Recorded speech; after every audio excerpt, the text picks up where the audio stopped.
third reading that Francis and Bernardo came up with as they were opening the Gospel book, it said, "Take up your cross every day and follow me."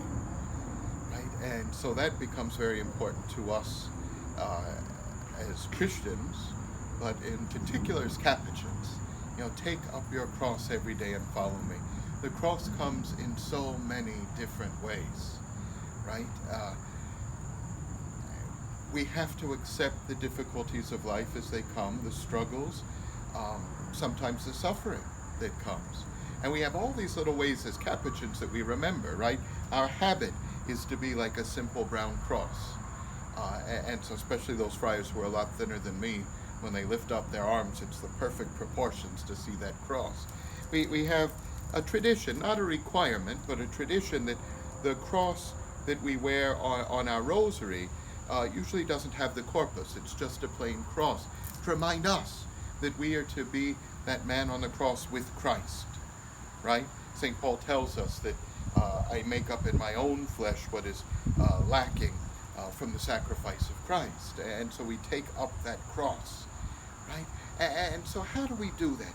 We go out into the world, we recognize those who are suffering, those who are on the margins, those who are shut out from society, the poor, the sick, those who have not received the welcome that Christ has required, the hungry, wherever they might be.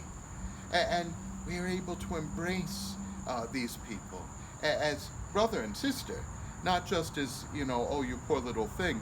No, to see, you are my sister, you're my brother, you are this person who stands here as my equal before the face of God, and let's lift one another up, right? And so because I have endured my struggles in life, the cross when it comes, I can recognize you enduring your cross, and now that place of compassion comes in, right? It becomes a wonderful way of lifting up that cross and being that man on the cross with Christ.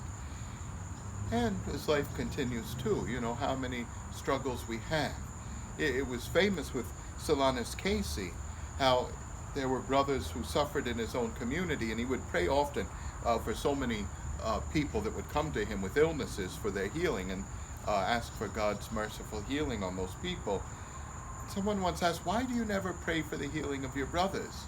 He said, "Well, because it's the Capuchin's vocation to suffer when he has to, right?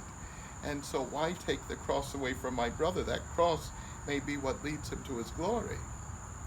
And so, as Capuchins, we learn little by little to embrace that cross when it comes, understanding that the cross is often the bridge that will lead us to the glory, right? And so we listen with St. Francis and with Bernardo, right?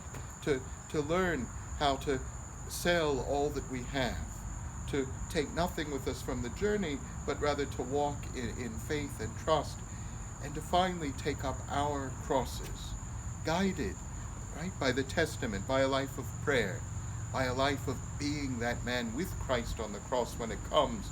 So just as Christ on the cross was so filled with love and compassion, we might be filled with love and compassion for all people.